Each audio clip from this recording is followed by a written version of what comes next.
आप सबका फिर से स्वागत है। मैं सचिन कुमार, फाउंडर ऑफ सोचने वाला। आज हम बात करेंगे छत्रपति शिवाजी महाराज। कौन है छत्रपति शिवाजी महाराज? मराठाओं की आन बान और शान छत्रपति शिवाजी महाराज। इनका जन्म 1630 में 9 फरवरी को हुआ था। इनके पिता शाहजी भोसले, इनकी माताजी जीजाबाई। इनके पिताजी मुगलों की सेवा में लगे रहते थे, जिसके चक्कर में इनको टाइम नहीं दे पाते थे। इनका पूरा बचपन अपनी माता जीजाजी बाई के साथ निकला। इनकी माता इनको बचपन से ही महाभारत, रामायण और भगवद गीता की कहानी सुनाती थी, जिसके चक्कर में इनको शुरू से ही रणनीति मतलब अस्त्र शस्त्र की विद्या लेने की इच्छा हुई और इन्होंने बचपन में ही अस्त्र शस्त्र की शिक्षा लेना प्रारंभ कर दिया था। जिसके चक्कर में ये क्या हुआ, उसी टाइम से काफी तेज आगे निकल गए थे। इन्होंने क्या देखा कि जो मराठा है वो मुगलों की गुलामी कर रहा है। इनको बात उसी टाइम समझ में आ गई थी कि जो मराठा है उस टाइम में मुगलों की गुलामी कर रहा है। और इन्होंने क्या करा, उसके चक्कर में वो निकल पड़े जंगल की ओर।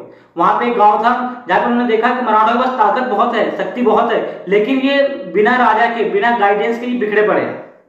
किसी भी जगह पे बिना कोई लीडर के कोई भी जनता कैसी होती है, बिखरी पड़ी होती है। इन्होंने क्या किया, उन सबको एकत्र किया, इकट्ठा किया, उनको मुगलों की तरफ यूज किया। उन्होंने क्या बोला कि गुलामी एक मानसिकता है, तुम सोचते हो इसलिए तुम गुलाम हो। जिस दिन तुमने सोचना बंद कर दिया कि तुम गुलाम हो, उसी दिन से तुम आजाद हो। इन्होंने क्या किया कि लीडरशिप बिल्ड करा और अपने रक्त से शिवलिंग का अभिषेक करके, और वहां से उन्होंने कहा कि गुलामी एक मानसिकता है और जिस दिन आपने सोचना बंद कर दिया कि आप गुलाम है, उसी दिन आप गुलामी से बच जाएंगे। इन्होंने अपनी क्या करा, एक सेना तैयार करी। उस टाइम इनके पास पैसा था नहीं, सेना थी नहीं, फाइनेंस था नहीं, इनका मतलब अलायंस थे नहीं, अस्त्र शस्त्र थे नहीं, पर इन्होंने क्या किया, दिमाग से काम किया। इन्होंने गोरिल्ला वार किया, जो छुप छुप के वार करते हैं। इन्होंने क्या किया, जंगल में जाते, पहाड़ी इलाके होते थे, वहां पर छुप छुप के जैसे कोई दुश्मन आता था, जो मुगल आते थे, उनको कहीं से इधर उधर से जा जाके कोई यहाँ से घोप के मार देता, कोई वहां से घोप के मार देता और वहां से निकल जाते। पहाड़ी चूहे वगैरह जिस तरह से कहां से आया कहां निकल के पता नहीं लगता था। इनकी युद्ध की रणनीति भी कुछ ऐसी थी, क्योंकि इनको पता है इनके पास अस्त्र शस्त्र नहीं है, इनका पैसा नहीं है, इनके पास अलायंस नहीं है, इनके पास सेना नहीं है, तो किस तरह से युद्ध कर सकते हैं। एक बात पूरे हिंदुस्तानी को पता होनी चाहिए, शिवाजी महाराज महाराणा प्रताप और चाणक्य के दोनों का कॉम्बिनेशन है। महाराणा प्रताप की ताकत और चाणक्य की कूटनीति, ये दोनों अकेले शिवाजी महाराज में है। इन्होंने उसी कूटनीति से, उसी मामला, अपनी शक्ति से ये पूरे मुगलों को परेशान करके रख दिया। जिसके चक्कर में हुआ क्या, जो वहां पे मुगलों के जो राजा थे, आदिल शाह और काफी लोग, इन्होंने क्या किया, इनके पिताजी को, शाहजी भोसले को इन्होंने कारावास डाल दिया और जेल में डाल दिया। अब शिवाजी महाराज इधर सोचने लगे कि मैं करूं क्या। इन्होंने क्या किया, ये बुद्धि के बहुत तेज थे। इन्होंने क्या किया, उस टाइम शाहजहां दिल्ली में था, ये शाहजहां के पास बोले कि तुम जब हमारे इधर लड़ने के लिए आओ तो तुम्हें वहां पे मिलिट्री चाहिए, अब आर्टिलरी चाहिए होगी, हम तुम्हें वहां से सपोर्ट करेंगे, लेकिन तुम क्या करो, आदिल शाह को बोल के मेरे को पिता को छुड़वा दो वहां से।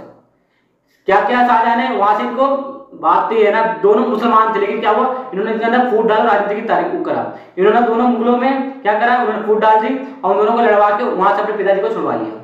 और उसके चक्कर में क्या हुआ, शिवाजी महाराज क्या जानते थे कि खाली लड़ाई से युद्ध नहीं जीता जाता है, कभी कभी तो बिन लड़े ही युद्ध जीत जाते हैं। इनको लड़ाई करना, युद्ध का मतलब ये नहीं कि सिर्फ लड़ाई करना, ये कई बार तो बिना तलवार निकाले ही जीत जाते थे।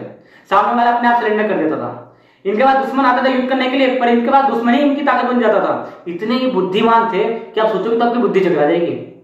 इतना मतलब आया कैसे कॉन्फिडेंस कि इनकी जो बचपन से शिक्षा थी ना, जो इन्होंने पढ़ी थी महाभारत, रामायण और भगवद गीता, इन्होंने वहीं से सारी प्रेरणा ले रखी थी कि हर चीज का समाधान खाली युद्ध नहीं होता है। और इनको एक चीज एक और था, ये अपनी जीत को कभी हावी नहीं होने देते थे। एक बार क्या हुआ, आदिल शाह इनसे बहुत ज्यादा परेशान हो गया, तो इन्होंने अपने सबसे बड़े सेनापति, जो सबसे बड़ा था, सबसे लंबा चौड़ा था, मतलब क्या नाम है उसका, आदिल खान। आदिल खान को इन्होंने छत्रपति शिवाजी के लिए बोला कि तुम जाके उसको मारो किसी भी तरीके से। आदिल खान सोच में पड़ गया कि छत्रपति शिवाजी को मारा कैसे जा सकता है। उसको एक चीज पता थी कि छत्रपति शिवाजी महाराज ईमानदार बहुत है, वो अपने बात के पक्के हैं। उसने एक संदेशा भिजवाया छत्रपति शिवाजी के पास कि हे छत्रपति शिवाजी, हम तुमसे संधि करना चाहते हैं, तुम हमसे मिलना चाहोगे क्या। उन्होंने कहा बिल्कुल मिलना चाहेंगे। उन्होंने कहा तुम्हें अकेले में आना पड़ेगा, अब बिना अस्त्र शस्त्र के आए, मैं भी यहाँ अकेला आऊंगा, तुम भी वहां अकेले आओ, ना मेरे पास कोई अस्त्र शस्त्र, ना तुम्हारे पास कोई अस्त्र शस्त्र। छत्रपति शिवाजी ने हाँ कर दिया, लेकिन छत्रपति शिवाजी क्या करते थे, वो अपने हमेशा ना प्लानिंग करके चलते थे। उन्होंने क्या प्लानिंग करी थी, पहले क्या करते थे, ए प्लान, बी प्लान, सी प्लान, अगर ऐसा हुआ तो मैं ऐसे युद्ध करूंगा, ऐसा हुआ तो मैं ऐसे युद्ध करूंगा, ऐसा हुआ तो ऐसे युद्ध करूंगा।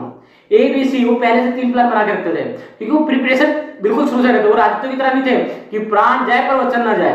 भाई प्राण कैसे चला जाएगा, ऐसा कुछ नहीं है। उन्होंने प्रिपरेशन पूरी रखते थे और ईमानदारी पूरी निभाते थे। जब आदिल खान ने उसको बुलाया कि बिना अस्त्र शस्त्र के आना है, तो जब आदिल खान से मिलने गया, आदिल खान उनसे इतना लंबा, 2.5 गुना लंबा चौड़ा था छत्रपति शिवाजी महाराज में। और जब आदिल खान उनसे गले मिला तो उसको क्या करा, उनके पीठ में खंजर घोप दिया। जब छत्रपति शिवाजी के पीठ में खंजर घोपा, लेकिन क्या था, छत्रपति शिवाजी पहले से प्रिपेयर थे। उन्होंने एक लोहे की, मतलब स्टील की पूरी कवच पहन रखी थी, जिसमें जितने भी खंजर मारो उस पर कोई फर्क नहीं पड़ता। और साथ में उन्होंने क्या किया, जब पूरी तैयारी करके आए थे, तो जब आदिल खान उसको खंजर पर खंजर मारने लगा ना, तो उनको कुछ हुआ नहीं, बस उनका कवच था वही रह पाया। उतने में क्या किया छत्रपति अपना नरसिंहगढ़ जो शेर के पंजे से भी ज्यादा तेज था, उससे आदिल खां को सीधा लिया और पूरा पेट छीन के किडनी बाहर निकाल फेंक दिया। आदिल खां वहीं पे मर गया। इतना ही रुके नहीं, उनकी पूरी सेना का मनोबल तोड़ दिया और पूरी सेना को मार के वहां पर उनका पूरा किला जीत गया। और छत्रपति शिवाजी महाराज ये नहीं कि इतने में खुश हो गए वो जो इतना बड़ा हमने किला जीत लिया, यहाँ रुके नहीं, 16 दिन के अंदर इन्होंने एक और किला जीत लिया वहां पे, प्रतापगढ़ का किला। इनका क्या कहना था कि जीत के बाद ज्यादा जश्न नहीं मनाना और हार के बाद ज्यादा दुखी नहीं होना। इनकी तो मैंने जीत की कहानी बता दी, इनकी हार की कहानी बताता हूँ। एक राजा थे, उनसे ये वहां पे हार गए थे और वहां पे संधि कराई गई थी और इनसे 16 किले इनसे ले लिए गए थे। हार गए थे, बिल्कुल हार गए थे, लेकिन इन्होंने क्या किया वहां पे वो अपना मतलब कि उदास नहीं बैठे, उन्होंने वहां से क्या किया बाउंस बैक किया और वहां से मूव ऑन किए, वहां से मूव ऑन किया और क्या किया कुछ ही साल के अंदर 360 किले जीत गए।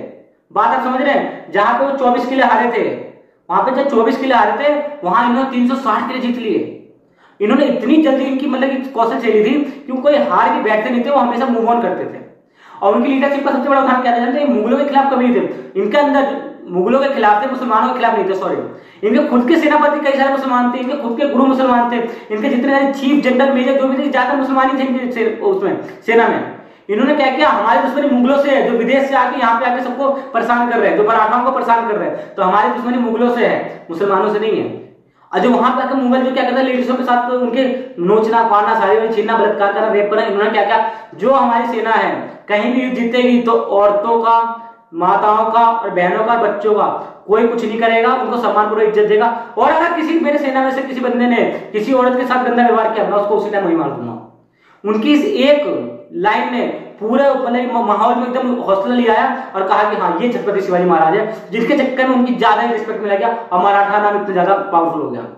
अब उतना ही नहीं, वो पूरी प्लानिंग के साथ थे, पूरा लेके गुजरात से लेकर पूरा केरला तक। उन्होंने जो नेवी थी उनको ना फादर ऑफ नेवी कहा जाता है, उन्होंने पूरी नेवी की आर्मी वहीं पर तैयार करी थी, जिसके चक्कर में आर्मी को भारत ऑफ नेवी कहा जाता है, सो फादर ऑफ नेवी कहा जाता है।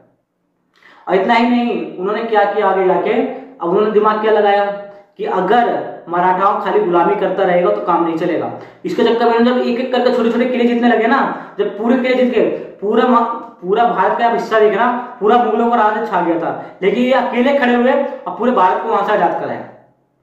एक छोटा सा बच्चा जिसकी सोच इतनी तगड़ी थी, और बता एक छोटी सी हाइट का जो पूरा आदिल शाह इतना बड़ा हुआ, इतना हौसला आया कहां। ये सब वही होता है जो अपनी प्राचीन कथाओं को याद रखता है ना। छत्रपति शिवाजी महाराज एक उसी का जीता जागता एग्जाम्पल है।